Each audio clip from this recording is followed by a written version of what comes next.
Good day. My name is Bobby Petkov, and I am absolutely privileged to take part in a new segment that we've decided to launch, where there is going to be an opportunity for political parties. Today, we have the privilege to have a DA in our studio to take part in a debate, an internal debate between two DA leaders on a topic that presents a very serious issue, but with opposing opinion. So the purpose of this show for us will be to invite other parties to possibly debate amongst each other and potentially debate other parties on camera, maybe for training purposes or maybe for broadcast purposes, so that young and upcoming party leaders, young leaders, the future leaders of that party can have an opportunity to express opposing opinions in a safe, controlled, very dynamic environment where logic prevails. There is not going to be a winner after this debate. I think if a new solution to a big problem, existing problem, comes out of this, then hopefully us as South Africa win. So on my left, I've got Jolande Dievenage and Alta de Kock on my right. Welcome, ladies. Good morning, Bobby. You ladies are making me very nervous. You guys have, you girls rather, have experience in debates. I'm going to simply raise the topics.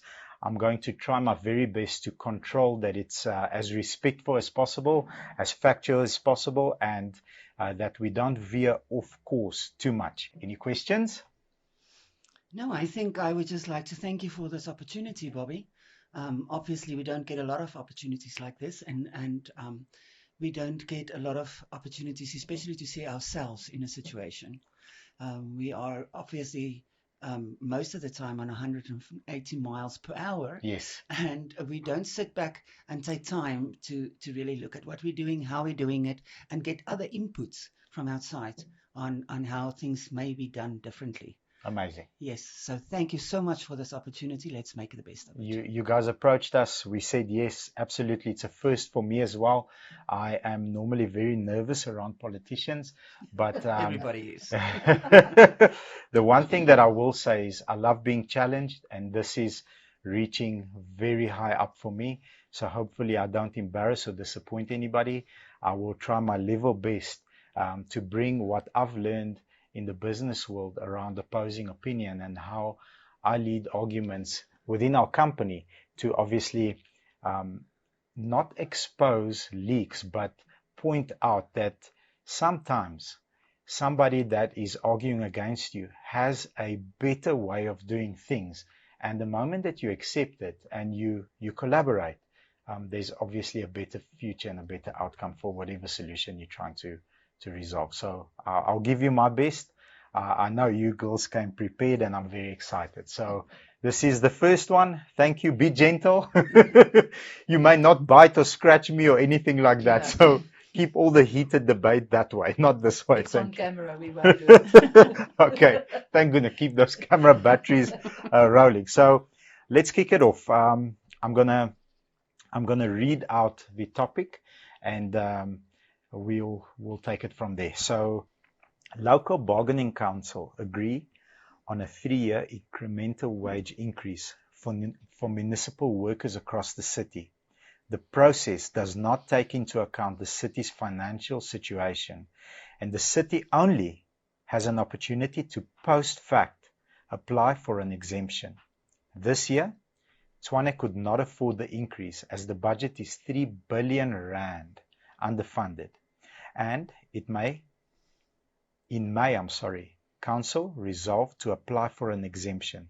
On the 25th of July, when the first increase was due, the strike started. Now, I'm going to give you my point I want to raise, and then we'll take it from there. Strikes are a complex issue, and the necessity of a strike can vary depending on the factors like nature of the dispute and the willingness of both parties to negotiate, and the potential impact on workers as well as the broader community. So I want to kick it off with you, Alta. You are pro-strike, so you want the strikes to continue, and Jolande will hear your opinion on how we should maybe sit down, negotiate a possible resolution where everybody wins. But Alta, take it up. Thank you very First. much, Bobby, and thanks for the opportunity. Thanks, Yolanda. I just want to correct you on the first issue that I'm not pro-strike, Okay. but I am pro to draw a line when something is right and something is wrong. The bargaining council, the court gave a judgment in favor of us that the people must go back to their jobs, and they didn't. And that's where it starts with what is right and what is wrong. And I think that is a watershed, because if we are going to give in now, it's the 7th week now, or we're entering the 8th week about. Yeah. And if we're going to give in now, what will happen next? See what happened in England with the unions. And they are trying to rule us now. And they are there for their workers. Now there's 127 people already who lost their jobs because they didn't return, after the court said they have to return to their jobs. Where are you going to give in? And when are we going to have a rule and draw the line? And I think if we win this whole situation, it will be a watershed for all other municipalities as well. Cape Town did it, and they won it, and the taxis had to come back. So sometime we have to start to draw a line and say, no, people, this is not right. We don't have 600 million to pay. And the budget was passed by all the parties, which they agreed and said, there is no money with Tshwane. So how can we possibly give it to them if we don't have the money? You can only give it to somebody if you have it. So if you don't have it, and they know what the situation is. So it is absolutely time for us to stand our ground and support Siljebrink and stand firm against them. Thank you. Looking outward. So I love going macro, micro in business. So business and when debating and when looking at a topic, macro for me is going out of the country, out of the continent. How do we look at different countries? Take a France, for example. When everybody stands with a board and has a difference in opinion of where the government is steering the country, everybody looks and like, oh wow, there's a strike. But when they start burning stuff in France and Venezuela and Brazil and all the other countries where there's real tension and issues, just like we have, then only do the governments start listening and saying, okay, whoa, we need to pay attention. We need to go and really dig deep and find solutions. Number one, why does it have to come to that? And what is the correct way to approach it so that there isn't permanent damage to, at the end of the day, municipal buildings that will have to be funded by someone, 2 billion rand a day, you said, to be able to continue with running and governing the country. How can we go and prevent that from happening? Not that I'm pro or against it. I understand it because it's not a unique problem to South Africa. It's a problem that us as humans, because we're emotional creatures, I'm going to continuously express myself. And if I don't get heard, all I want you to hear me. I'm going to damage property until you hear me so that we can now start going towards a solution. So I am anti damaging buildings, burning stuff. But at the end of the day, if the people are not heard, they resolve to things like this. And not only locally, I'm talking macro as well. Brazil, all the countries, it happens all over the world. What are potential steps that we can take to prevent that? So whether we go forward with deciding to pay the money or a portion of the money, or everybody has to go back to work, we don't have the money. How can maybe we communicate that message amongst the leadership and then amongst the people that it's affected more effectively so that it doesn't end up there? Thank you. May I come in? Please. I think the workers were spoilt by getting raises too often and lot more than they were supposed to get. I think 2 years ago they got an 18% raise when we went from to a different level of municipality, and every year they get their raises. And now for the first time, when we don't have it, now they strike. But they do get, if you look at the amount of the salaries they earn, and in connection with the private sector, it's very high. So sometimes it's needed to have leadership, but I agree that communication is very important. But I think they are spoiled. That's why they can demand that.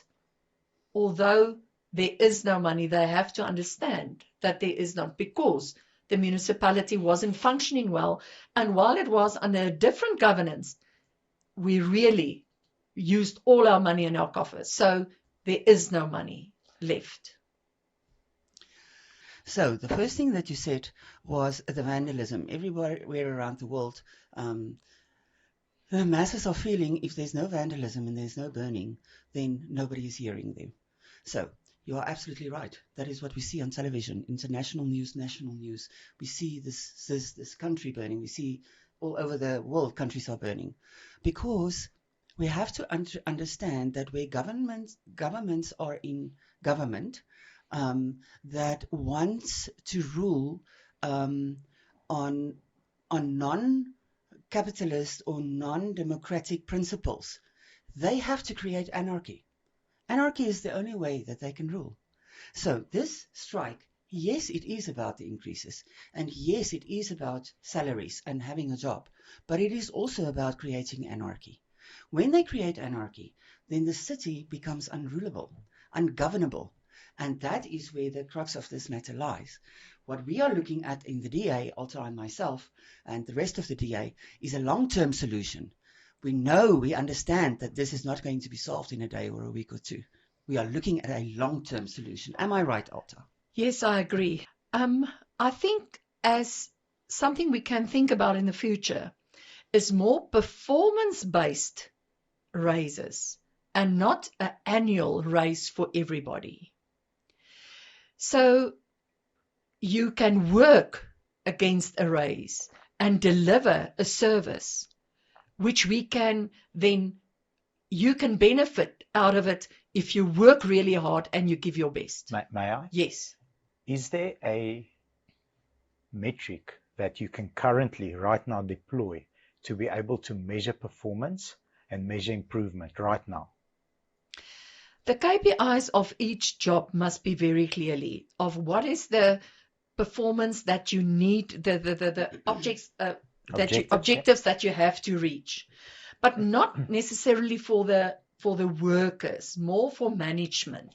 So I think that's where the challenge lies, because myself, as an employee, if you can't measure me effectively, I can't improve. Therefore, I have the platform to argue against your decision to only lift my wage X% versus another person if it's not 100% crystal clear what you're measuring me on. Yes. Number one. And number 2 point I would love to raise is maybe the word used wasn't the right word, but when I like to play both sides. Yes. and just extract opposing opinion when it comes to a worker being spoiled and having had way too many increases over the last 3 years. I would just like to raise that 10 times in a row we've experienced interest rate hikes in South Africa, 10 times in a row. So where, for example, just for basic maths, a R1 million bond, if you were to take out a R1 million bond, November 2021, your financial payment back to the financial institution that you borrowed from was roughly around 9,500 Rand. Today, that same bond is just under 13,000 Rand. Yeah. So what is a fair wage increase? And are we being spoiled by receiving increases annually? Is that maybe a fair statement? Or are we looking at what's currently happening as an economy? Petrol is up, interest rates are up, food is up 33%. So even at an 18% increase, we're still behind just to pay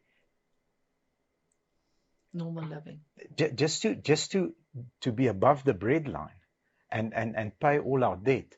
So I think performance-based increases is the best thing ever, but it could be the worst thing ever as well, because it needs to be so clearly defined throughout the value chain, so that the person, let's say at level 1, the youngster that just started in a municipal job, even if I'm a cleaner, I started as a cleaner, I need to clean this building. I need to be checked by somebody that marks 3 or 5 elements of my KPIs, that if I get this right and I stay above a certain percentage, I qualify for this much increase. That's why I asked, with our industry in sales, it's a lot easier, because you know how many X products you've sold, how much profit you've made, and then a percentage can be allocated to you as commission. I feel it's not that difficult to do it in the municipality environment, but it has to be done correctly, that everybody across the value chain is measured differently. Because me as a cleaner, what I'm sensitive about is to make sure that XYZ gets done. Maybe I clean the bathroom 3 times a day on a roster, and I clean and mop this area twice a day or once, whatever those metrics are. It needs to be crystal clear for everybody to qualify for an increase of what you are proposing, rather than 18% across the board or 21%. I think it's very complex to pull it off. It is possible, but what that, in my mind, will drive is the municipality's quality across the board will rise, in my opinion. Because if I'm measured and I've got the opportunity to become eligible for a 25% increase, if I hit these markers, then I will strive to do that. But if I'm not, then I'll do the bare minimum, because I am going to get it. As a unity, we're going to get 14 or 16. So is that perhaps maybe a possible solution to work towards on how much you can qualify for? But then my other argument is, I go and do that. I give my best. I try hard, and every day I show up and do my job.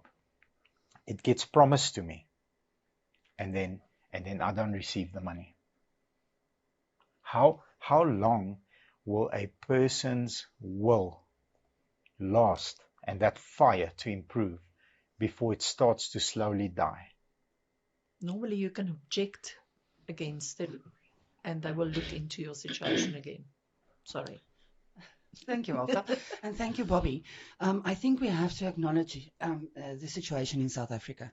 It's probably, in most countries of the world, it is like that, where we are currently in a management revolution, especially in South Africa, and then especially in the city of Tshwane. You're absolutely right. Senior management is a big challenge for us. The whole situation of filling vacancies of senior managers has been a challenge. So we are absolutely focusing on that now, and giving it everything we have, and not only in terms of the salaries and the increases and the performances, but everything that we have to fill those vacancies, because that's where the biggest challenge lie. Also, what I want to say, our mayor often says culture is strategy for breakfasts.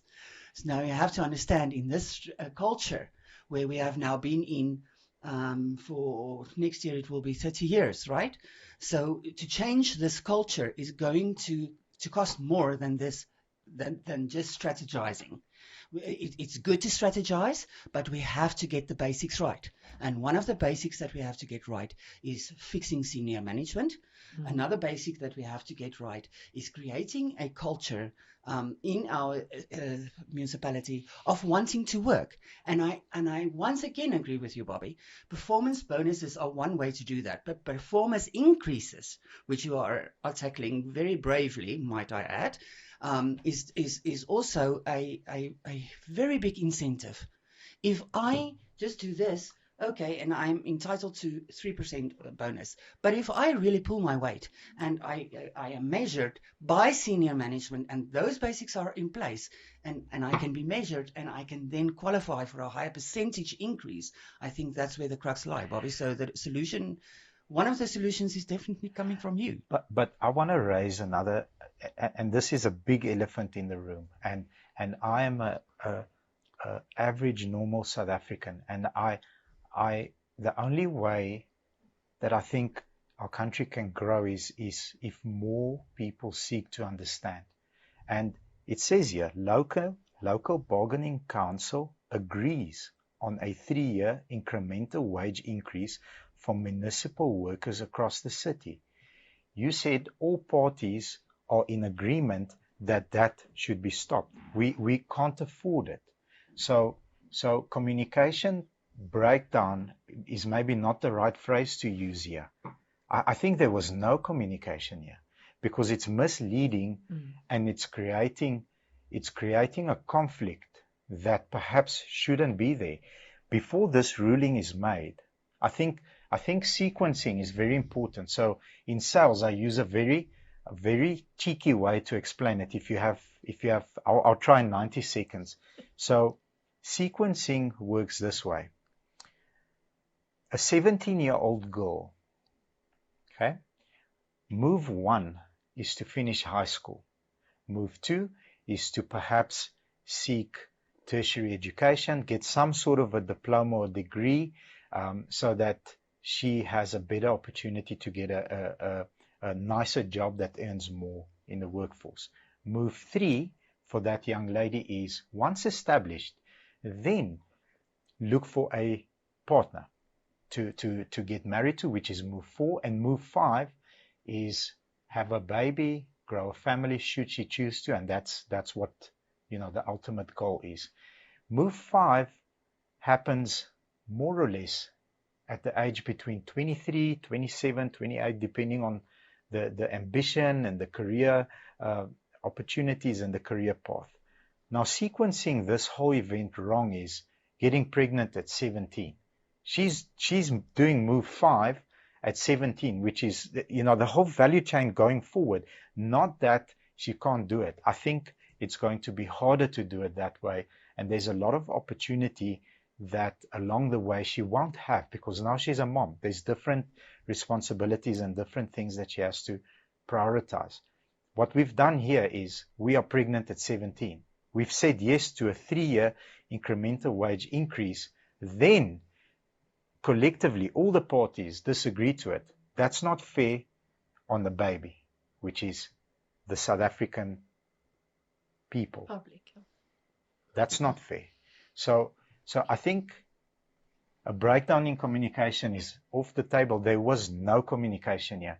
So as leadership, you know, accountability now needs to come and say, listen, we all messed this up.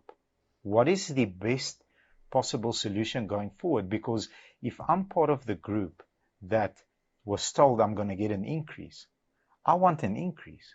It was told to me that I'm getting an increase. Yes, we don't have the money to pay for the increase. And now I'm going to put the business hat on, because we have to jump in order for us to seek to understand. We don't have the money to pay it. We don't. We're going to just go deeper and deeper into debt to be able to manage this. But it is on the table and it's not going away. Can I come in there? That it was the bargaining council suggesting that, not the municipality. So it wasn't the municipality promising the people to get the salary increase. It was the bargaining council that had a suggestion. It says they agreed. They didn't suggest it. They agreed. The bargaining council. Yes, agreed on a 3-year incremental wage increase. It was agreed upon and published. So if it's a suggestion, it's a different argument to an agreement. If we agreed, it's done. But with who did they agree it? Read the sentence again. So local bargaining council agrees on a 3-year incremental wage increase for municipal workers across the city. Remember, Bobby, if I can come in here, Alta, at the first bargaining council on the 23rd of August, someone came with a lot of points or bullet points in limine, right? And the bargaining council first had to go and look at those in limine points and then get back to us before they could actually discuss what was on the table from the beginning. So they found against the in limine points.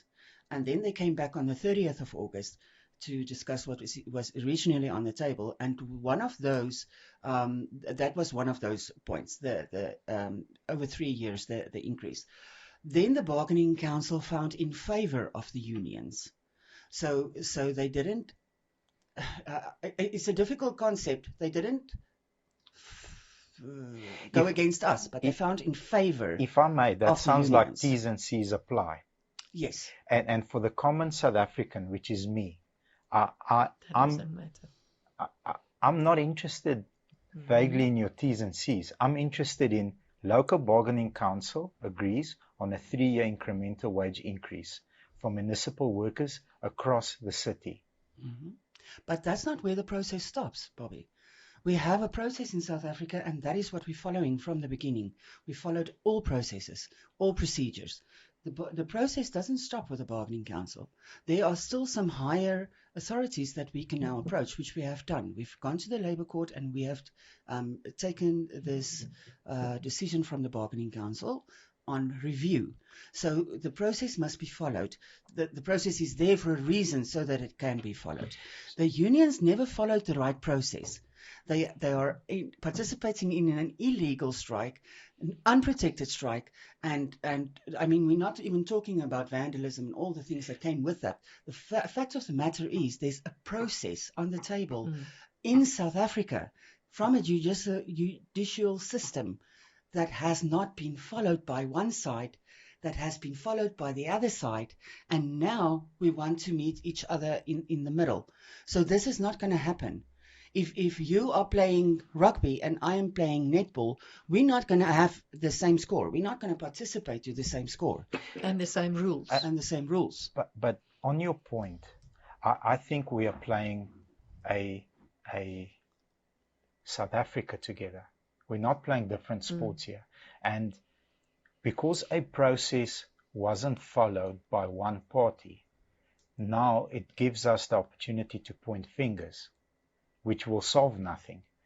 If you look at who elected the parties or the unions and who is behind driving change, it's the people that lift their hands up and say, we vote for you to improve our lives.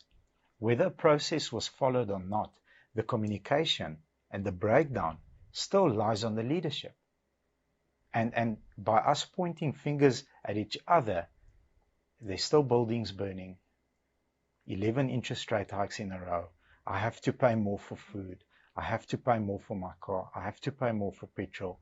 We're not addressing that. I understand that it's happened and we're sitting with the situation.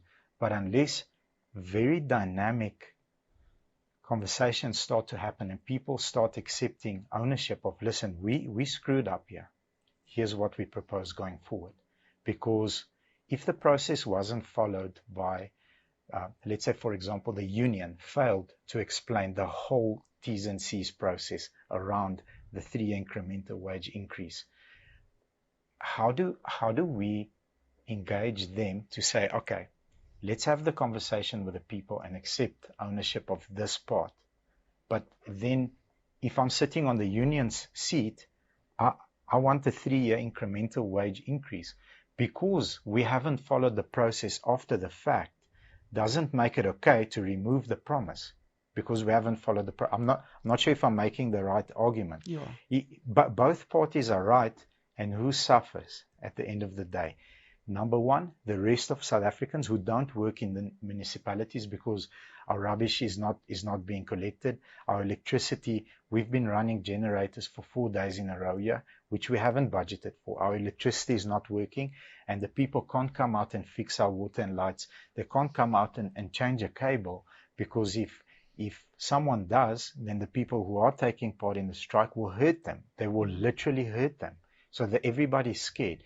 So the rest of South Africa suffers because of a TNC, because of a technicality. I think that's where the conversation should start. What now?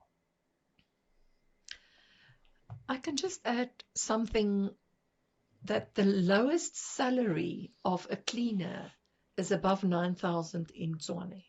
Is that just in context? Is that a lot or? That's a lot. Okay. It's more than people working in houses and that. So our salary scales aren't that bad. It's very high. If you go and have a look at our management, they are really above the management scales of the private sector. So I don't think the municipal workers can really are really in that bad situation with their salaries. If you consider the fact that there's been 10 interest rate hikes in a row, and food has gone up 30% and petrol has gone up, you know, that's a subjective view that you have. Yeah. In my opinion, it's Yes. a subjective view, because if I've adjusted my lifestyle to my income, Yes, and I agree. 18 months ago my income was sufficient, and now it's not, and I was promised a wage increase, and now I'm not getting it. But by who was it promised? By the local bargaining council. Not by COT, not by Tshwane. And who's that is the person who's giving them the jobs. Just the hierarchy. Where does Tshwane fall in the hierarchy in terms of what is the reporting structure? Local bargaining council reports up, or does it work down? How does it work? COT is on top. Okay. So that We means, go to the bargaining council when there's a dispute. may I say that there was a slip up there, and a decision was made before it was bounced up. Well, I can't say that. I'm not sure, because I'm not on the top structure. I don't know when was this discussed with the bargaining council, but the budget is normally 3 to 4 months before it is announced.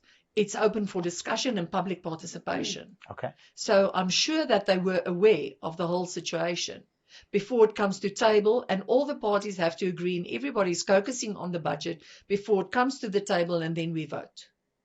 And it was a majority vote by far to accept this budget. Sorry, Bobby, can I Yeah. please jump in here? One of the principles of democracy is the rule of law. And if you do not stick to the rule of law, then you get pregnant at 17. Right. Now, they haven't stuck. You're gonna adapt my analogy. I can see that. That You was a like good it. one. You're welcome. The fact of the matter is, I am now pregnant at 17. Yes. Now, there are a few options. Obviously, I can give the baby up for adoption, I can raise the baby myself, or I can have an abortion, right? But So we need any to of put the those are baby possible. first, yeah.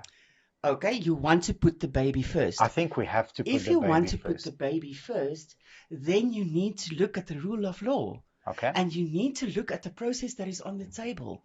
You cannot say, well, in this case, I want to argue with you and I want to stand against you, but I'm following my own process and my own rule of laws and my own rules.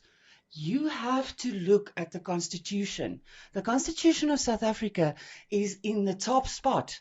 And then on this one side, you have the government, and on the other side, you have the judicial system. Now, these two are not supposed to talk to each other. They are both supposed to talk to the Constitution and do what the Constitution says. But what's happening here is the government got pregnant at 17 by the judicial system, and now there's a clang here. You have to decide, or you have to come to the table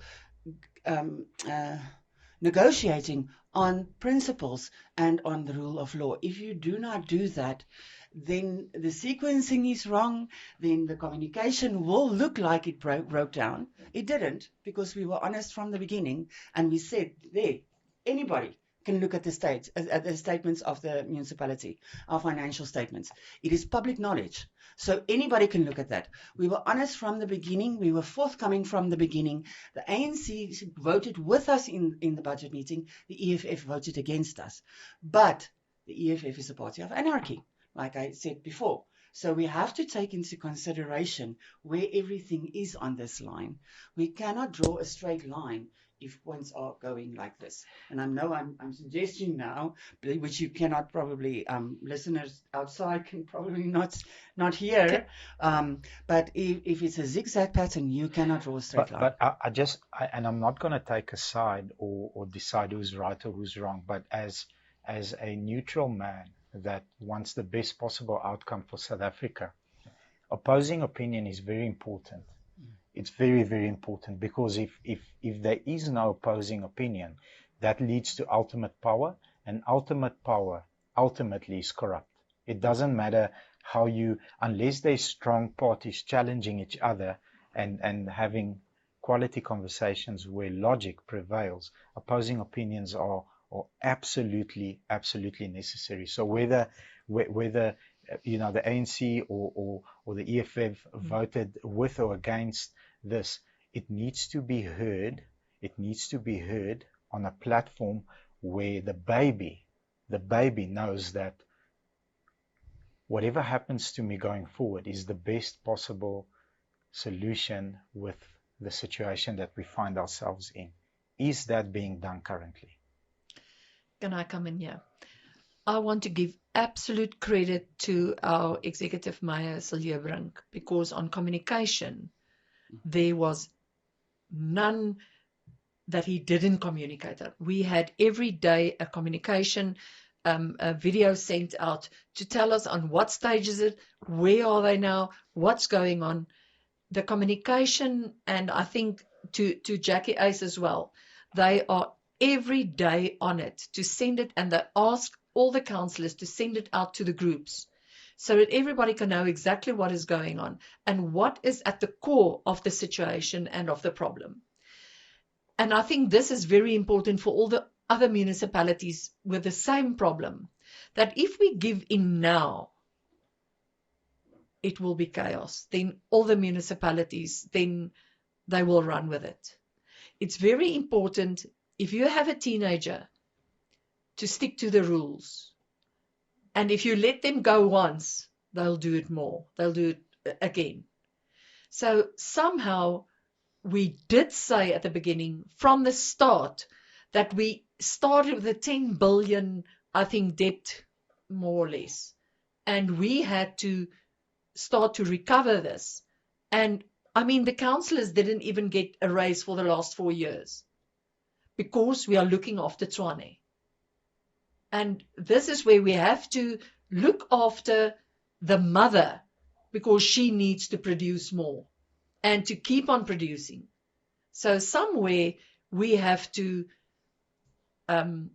stand back and say, we're doing it for our city just so we will have a salary and we will have a job in future.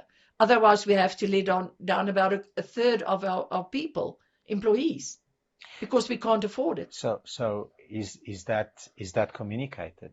Yes. Is it clearly communicated? So if we go and do X, this is the result and this is the byproduct. There will be layoffs, there will be retrenchments, there will be people that are unemployed. Is that communicated? And clearly? we won't be able to have a salary, because every month it's a battle to pay everybody, because the salary burden of the municipality is more than it's supposed to be.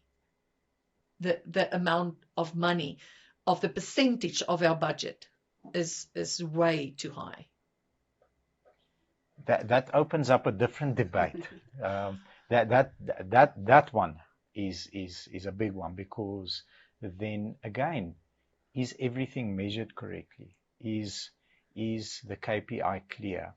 Are there maybe more people employed doing a job than there should be? I look at it from a business point of view. Do I go? May I just remember, this is what we inherited. I understand, but also as part of leadership, we need to take ownership on progress.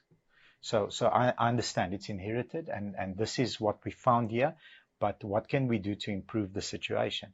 So in micro, macro, so micro in our industry, I can employ 5 good F&I insurance agents or 1 great one. What do I do? Because a great one can do the work of 5 good ones. What do I do? And I've tried both ways, and I know what works for me. For me, 5 good ones work, because everybody gets an opportunity at a job. There is an income, but then you almost never attract a great one with that attitude, because a great one will want to earn more but outperform the rest. So that's a different debate, just on your point. But going back to the issue at hand, how can the strike end where everybody wins? Oh, that's a good question, Bobby. Okay. Can I phone a friend? No, she's on her phone now, off camera, and I don't think she's communicating with you as far as I can see, because your phone's not lighting up. So good. No, Bobby, that's a very good question, and I think that's what everybody wants to know. And if we look at what democracy really is, it is, when there's true democracy, there's one vote between the governing party and the opposition. And that is exactly what we have now in Tshwane. So, Is when that, we go is that to true democracy? That's Agreement true on democracy. on Yes. both parties? No. There's one vote. One in vote. terms of seats. In Okay. the governing Difference. body, there's one vote difference between. One Yes. vote difference. I Yes. misunderstood. Yes. Sorry, No, I'm not a I- politician. Yes, there's one. So- Well, there's 4 seats because we have 109, and the opposition Yeah. in the coalition, and the opposition have 105. In total, we are 214, and I that got now you. differs as people resign or something happens to them, etc. But what I want to say to you is, if everybody comes to the table and they want to win on the long term, then we can find a solution. Who is If we are everybody? going to look, sorry, Bobby, if we are going to look right in front of us, and what is the solution for tomorrow, to get everybody back to work tomorrow, and to get everybody stop suffering tomorrow, we are never going to find a solution where everybody wins. So that's the basic that we have to get in place. So a long-term Everybody has to solution. look at a long-term solution. Where will I be 3 years from now? Where will I be 5 years from now? And that's what we have to negotiate. So- Not what the solution is for tomorrow. So for this specific topic that we are unpacking, if we were to quickly, maybe we There's might no quick solution. no quickly bring all the parties to the table that need to be at that specific table where conversation takes place. Who do you say are the parties that need to attend this long-term solution meeting? Who are the parties?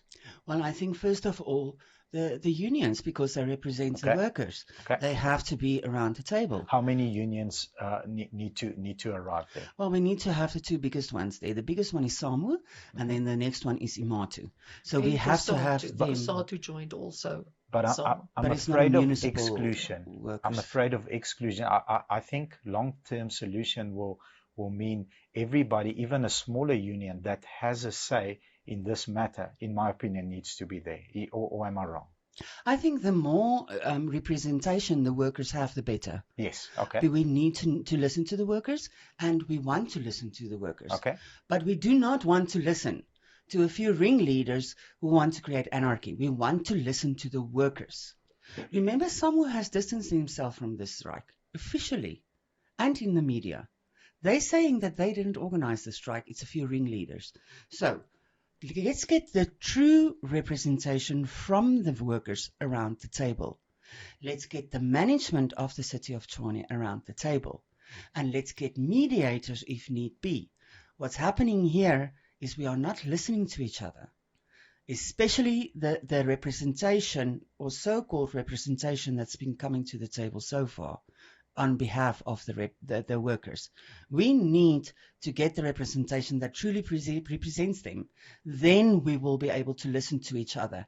And the first point on the agenda is, what is the long-term solution, not what we're going to do to fix things before tomorrow.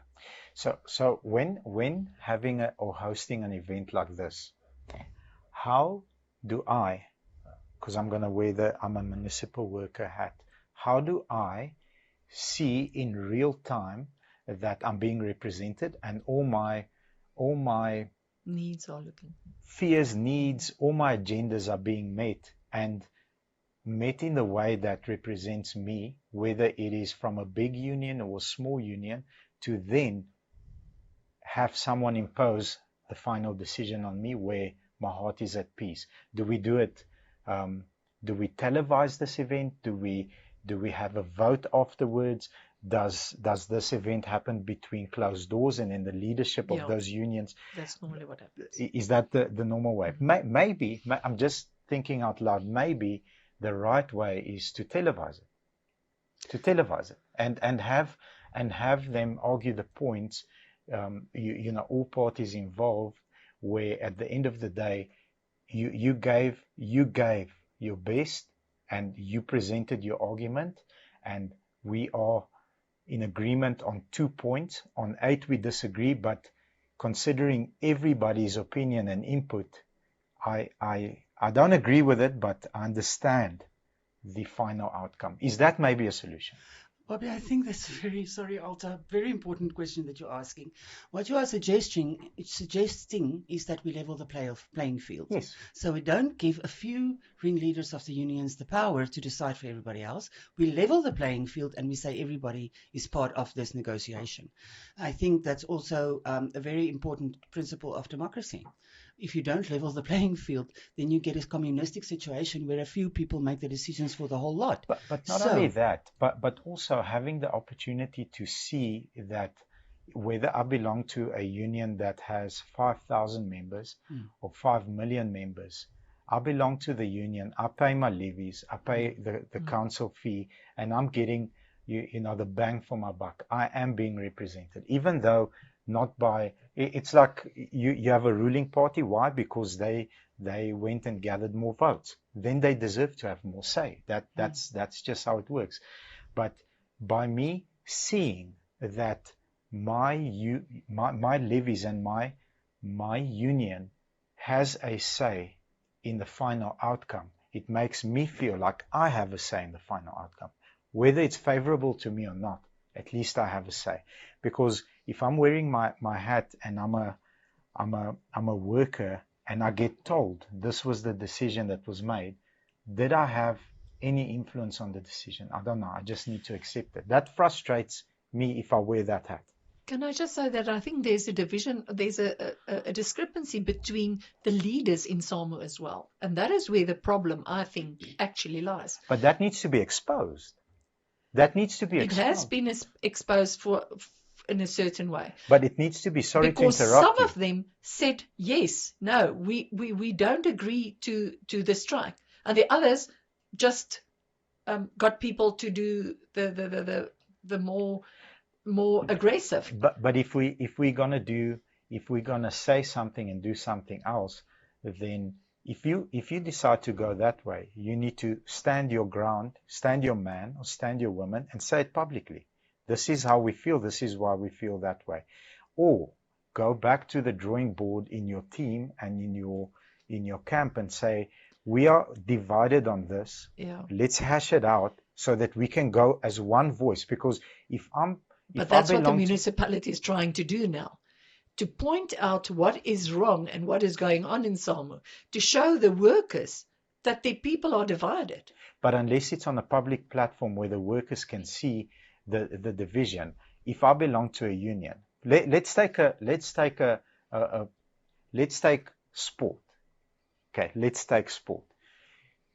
Let's take an international team, Manchester United, soccer. Even though there is division in the management team, and I don't agree with what the recruiters are willing to pay for this person, because I don't like him. He's not a great striker. He's overpriced, and he's a drama queen, and he cries when I don't pass him the ball. But yes, he does score well. Okay, because I don't agree with that decision, and I sort of agree with the coach. I'm still a Man United fan. Not that I am. So all the Liverpool guys, leave me the hell alone, please. But I'm still supporting that team. Do you understand? Because I don't know of the internal battle. How do we expose the internal battle to everybody? And then if they don't want to do that, then arrive there with one voice. Okay. The other can of worms which I'd like to open up is that the leadership of SAMU and IMATU and all the unions don't obey the rules of law and of the court, the outcome of the court. And that is what's happening over the whole of South Africa, because there's no TMP, there's no police that is supporting us to have to all the damages they are doing. There's no actions against them. They can just feel free to burn. Police was seeing nowhere. That's why our mayor came up and had a visual, a voice, had a video to say, where is the police? Because they are supposed to have rule and law. And there's nothing like that, because they are acting against the law. And the lawlessness is a problem, because the people are getting away with it. So may I raise a concern on that? Like business advice I got a long time ago, they said, how big of a country are you going to build, and the country being a business, before people start hating each other? It's very difficult for 5 people to hate each other. It's difficult because we manage expectations. If there's an issue that comes up, we quickly solve it. We disagree on this best possible solution. That's easy. 50 is easy.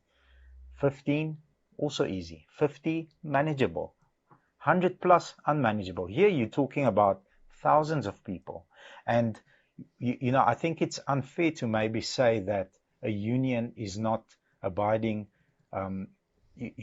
towards the law, where the union as a whole is. But there are 5 or 10 people that decide to take matters into their own hands. Just like there was in our company, 2 or 3 salespeople that conspired with a manager to steal secrets and jump ship and go to another company and deploy those secrets against us. Now, is the whole culture rotten? No, I don't think my culture is rotten. Was there a problem within the country of our company? Yes, there was. But as a country and as a unit of Cusatu, whoever you take, there will be a small portion of those people that are perhaps taking it slightly above where they need to, and they need to be held accountable. But I don't think we can say that a union is not abiding towards the law and being lawless as a union. Perhaps some union members that are going overboard. It's like taking religion into account. You have a tiny percentage of a certain religion that will go extreme on something. It doesn't make everybody else that. I think, and the problem that I hear, because I'm not a politician, is a lot of meetings are had individually, and then together there's a meeting, and then an outcome is given. I saw something on social media the other day about a guy that says, I don't trust history. I said, you don't trust history? But it's proven. So that's the one argument. The other argument is, well, depending on what news channel you listen to, it's reported differently. So you can potentially say that I don't trust history is a valid statement, because depending on who reported it at that time and what agenda they had, that's the perception of history. So maybe opening to everybody these meetings and discussions makes it more transparent and trustworthy, because it's recorded and you can go back and say, but listen, when we had the meeting as a union, what we were fighting for was this. But now you get to the meeting and you're fighting for something else. We need to look at this leader, because this leader is not pushing the agenda of the people. He perhaps has other aspirations that will lead to something else from here. Maybe. I'm not saying that's the case, but that's maybe one touch point to look at. Thank you, Bobby. Also, if I might jump in here. Right. I think what we have now in the last few sentences and discussions determined is that the internal battle is not the battle between Tshwane, city of Tshwane, and the unions. The internal battle is in the unions. Now, the city of Tshwane cannot involve themselves in the internal battle of the unions. They have to sort that out. And now I'm going to come to the point which I think is making a lot of people uncomfortable. And that is the question of, has the shelf life of unions in South Africa expired? That is what's making people uncomfortable. The union ringleaders and their top management have to fight for a position now, and they have to show the people that we are fighting for you, we are fighting for you. Why do they find themselves in a position like that? Because unions, the sell-by date is up, Bobby. We are going to go towards a more democratic democracy, if I can use that very wrong grammar, but that is what we are heading towards. Look at the politicians and the political parties. Look at the politics of South Africa. We are in coalition politics. There is no more one party rules until the kingdom comes. We are heading towards a more democratic way of governing. And the unions are on their last breath, grasping a straw, making sure that the people that they represent will still believe that they have a future. The unions have a future in this country. And I'm not supporting that idea, because I think it's the beginning of the end for the unions in this country. And maybe, that is why we are where we are. Maybe, or perhaps a version of that story is that unions are not able to effectively express their opinion where it's public. For me, and to represent their people properly. For me, the biggest thing is I want everything from under the table on top of the table. Let's start with the unions. That's so whether unions are a key entity in our economy going forward or not, the only way we figure that question out and we make a decision based off of bringing everything to the table and seeing those leaders in a forum where they fight for the people's. I agree 100%. Let's televise the internal battles of the unions. Let's start there. We can televise everything with City of Tshwane and the unions, but let's start with the unions. I think just an opposing opinion. I like having an opposing opinion. I think not. And here's why I think not. If we as a team, so Team Manchester United, don't agree on assigning here, this guy's a starting number 10, that guy's a starting goalie. If we don't agree internally, I don't want to hear why we don't agree there. I want that team to show up on the field on the day of the game ready to win. So whatever fights are going on internally, that's not a televised event, in my opinion. My opinion, that needs to be hashed out, and one voice needs to arrive on the day of the game, and then we play the game. I think. What do you think, Bobby? Well, I think this is what's happening at the moment, that one voice is coming to the table, and they say they are not striking. But behind the scenes, they are. And there's a few that is instigating them to do it and to burn trucks. So I think the home is not that safe at the moment. So that is the problem. I hear you that to have only one voice, but that one voice is not what's going through to the people. Well, if we say that, and we have the televised event where the one voice is being voiced. Okay, this is how, because if I lead Team Mitmac and we decided to go in this direction, okay, I need to make sure as a leader that that's, even though there's opposing opinion, that's what we're going for. And you elected me as a leader, therefore you have to support me now. Okay, even though we argued there, the best possible version is what I'm going to present. And if that's televised, and then there's a second or a third or fourth or fifth agenda, I think that exposes the level of control within the union, which may harm them. If it's televised, which may harm them. That's what's happening now. But we don't know what the truth is, because it's not being, it's still here. We need to put it here on the table. I don't think you will ever get the union to bring their problems up in the public and to open up. They won't. However, what perhaps the outcome here should be is get the union to bring up a voice that says this is what's best for our people, and this is what you we mean propose. To let them vote and to have an internal meeting and to vote and to get the voice, that's the opinion that needs to go out. That will be televised, yes, that the people will hear. So whatever internal affairs we have, and we hash it out, but what we are going to present to the people is what their best scenario of an outcome should be, and we present that publicly. But isn't that what happened? Sorry, Yolanda, that's what happened? I'm not hearing that, because you're saying we are not for the strike, but we're burning trucks. So and it's multi-layered, because maybe only 2% of the people are extremists. Mm. How do they hold them accountable? My 2 cents, Bobby, is we have to look at everything. We can't just look at Manchester United or Mitmac Motors, right?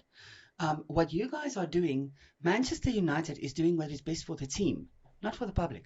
But that's what a union is there for, to do what's best for their people, is it not? But that is not what we are there for. I understand. And there's different levels. The public. We are not there for the union to benefit the union. We are not there to benefit the city of Tshwane. So why is the union there? We are there for the public. Why is the union there?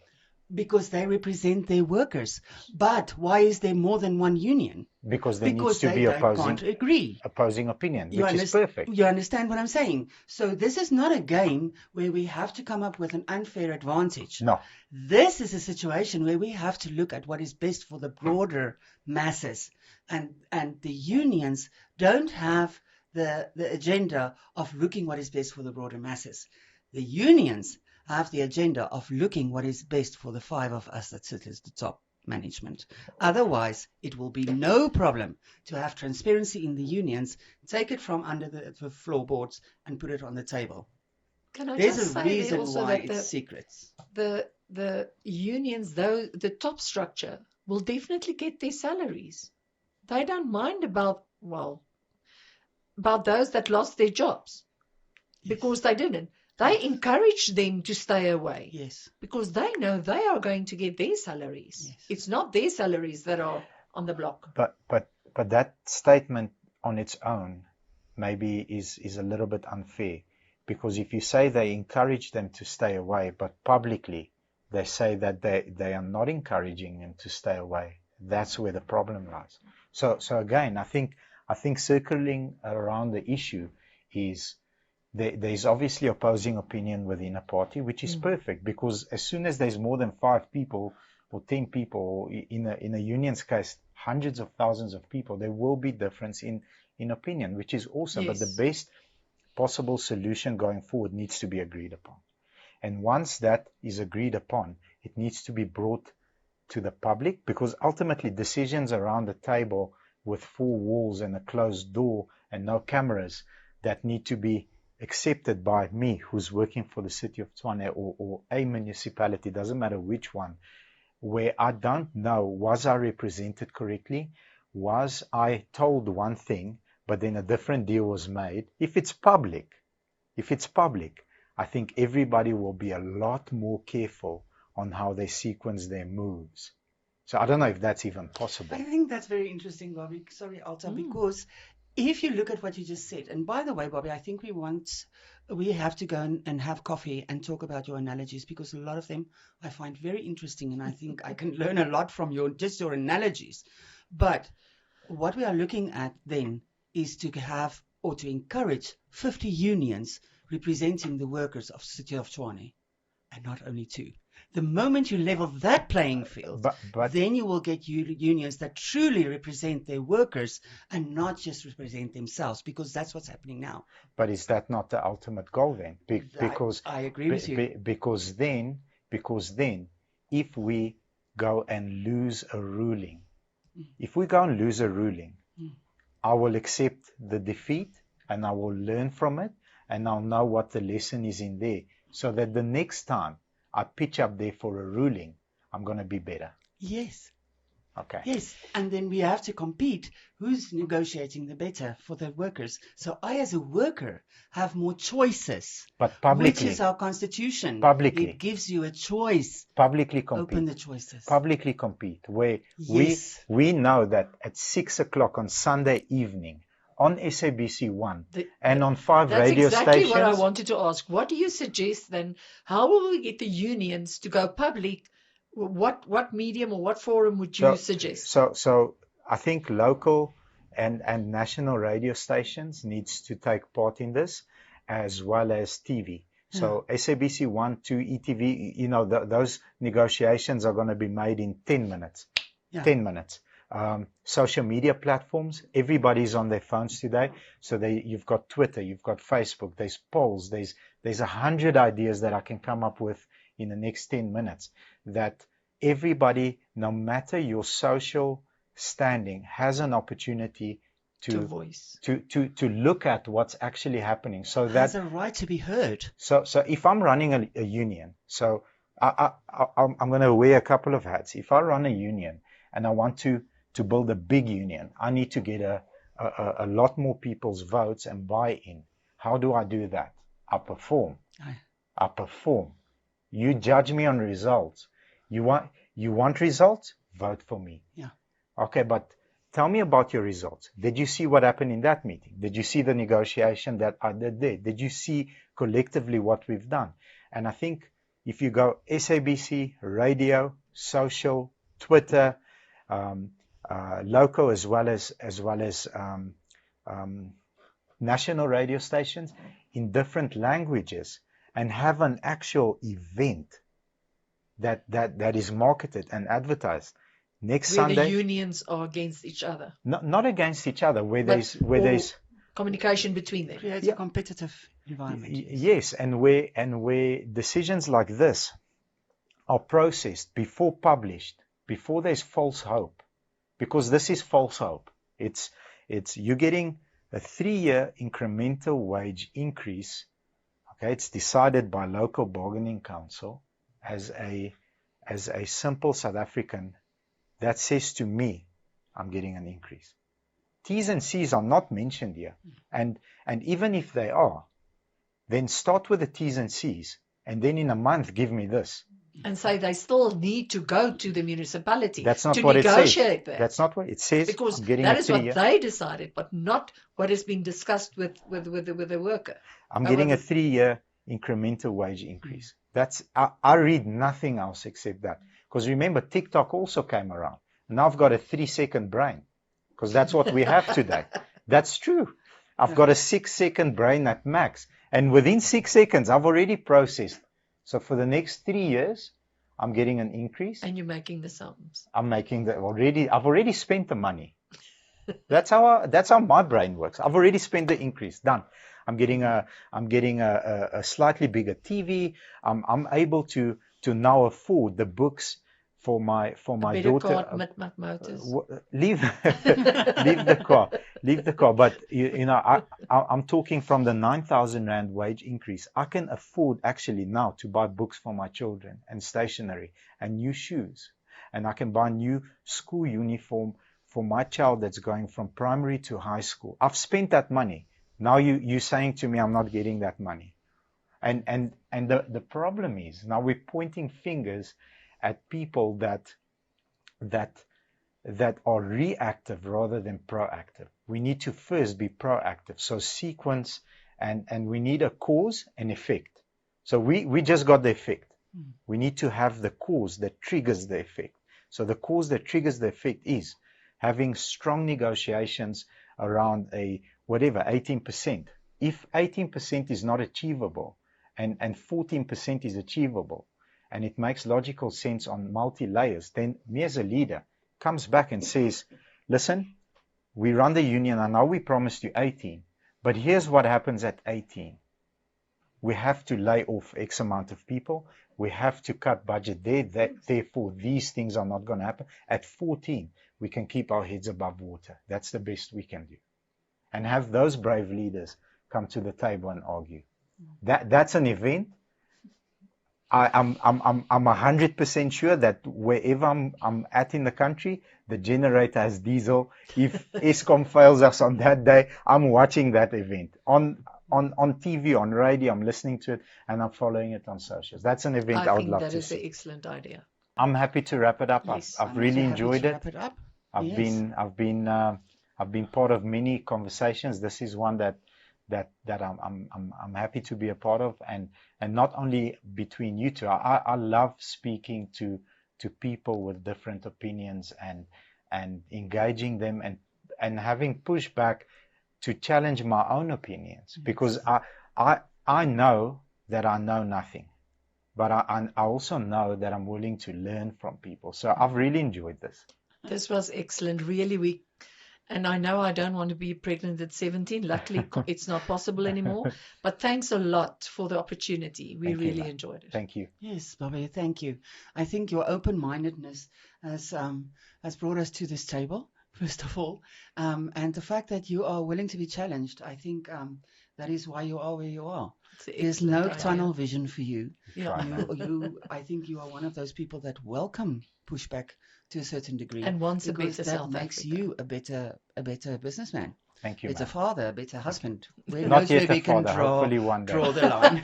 Better husband. That's a isolated opinion of and a better South Africa. Yeah, a better South African. I'll take. I'll take that. Thank you so much. Wonderful. Thanks very much. Hope you guys enjoyed it. Whoever's watching it, and take care. Bye bye. Thank you.